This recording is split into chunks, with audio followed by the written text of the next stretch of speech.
On the relationship between China and Russia, I'm now joined by Sean Miner. He is the China Program Manager and Research Analyst at the Peterson Institute for International Economics here in Washington. Sean, welcome. Thanks for having me on. Well, let's dive in here. We've got a lot of meaty stuff. Beginning with, Russia facing these tough economic sanctions from the West. How has China been part of offsetting, maybe softening that blow? China has been offsetting those in a couple ways. First, China has filled in for Western banks. Western banks are prevented from lending to Russia, and so Chinese banks, state-owned banks, have started to fill that void for the capital markets. Another way that China has filled that void is through exports. Russia had banned food imports from the EU, and now China is increasing its exports to Russia in agriculture. So this is a boon actually for Chinese farmers. So is it your sense that Russians understand what they're getting from the relationship and that they're willing to do what it takes to continue it? Yeah, well, right now it's tricky because Russia, it seems like, has no other friends, and so they really have to rely on China.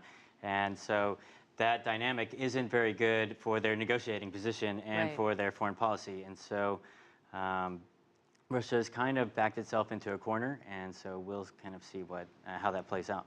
We talked about the energy sector, and I want to ask you, how does that sort of lack of leverage on Russia's part play into these deals that we're seeing that are, we already had these two major deals, oil and gas deals last year, signed between the two countries. Basically, their state oil and gas companies merged in some capacity or got a stake in each other. And then we have the plunge in oil prices on top of it, putting a bigger squeeze on the relationship. Are these relationships still a good bargain in your view for China?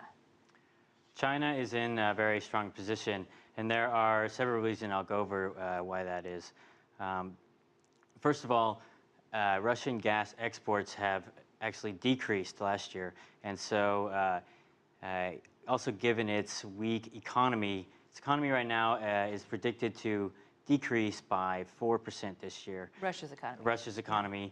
Capital outflows last year were 150 billion, and the ruble also has tanked, and so it's in a very precarious position. Its exports, gas exports to Russia, have dropped, especially because of the warm winter in Europe, and so Russia really needs to diversify its buyers of gas. Well, China is here to step in and say, okay, well, we're gonna do that, but we want some very good terms, and so the two deals. There are several factors I should go over.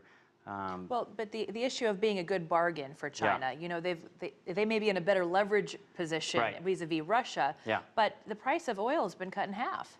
Right, but China's, so the price of gas is actually linked to oil, and so it's dropped around 25 to 30%. So this $400 billion deal is now less than $300 billion, and that's over 30 years. And so China really has a position to say, okay, well, maybe we can renegotiate this and get a lower price if it wants.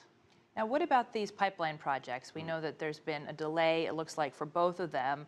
What is the impact of that going to be on Russia? The impact on Russia is, well, Russia is right now getting a little bit scared because of the drop in price. It may not be as profitable for them to develop this field. It's a field in eastern Russia, undeveloped. So they're going to develop this field and then build a pipeline to China. It's a very expensive and should cost around $50 billion. Well, China is also being a little skittish because they were supposed to pay a prepayment of $25 billion, and that hasn't happened. And so both sides are kind of backing off a little bit and say, okay, reevaluate Maybe our situation. Maybe now's not the best time. Yeah, but and Russia is also a little bit scared because if it builds a pipeline directly from East Russia to China, China will be the monopoly buyer of that and will have a very dominant position. But if they continue to supply from the West, then Russia will have the option to switch from Europe to China or Central Asia, and so they have a lot more possibilities. There's also a third option where Russia could just start supplying China through liquid natural gas, through shipments, and so Russia would still have the advantage of, diversifying its suppliers in that area. Sean Miner from the Peterson Institute for International Economics, thanks for coming in. We Thanks for appreciate having me your on. time.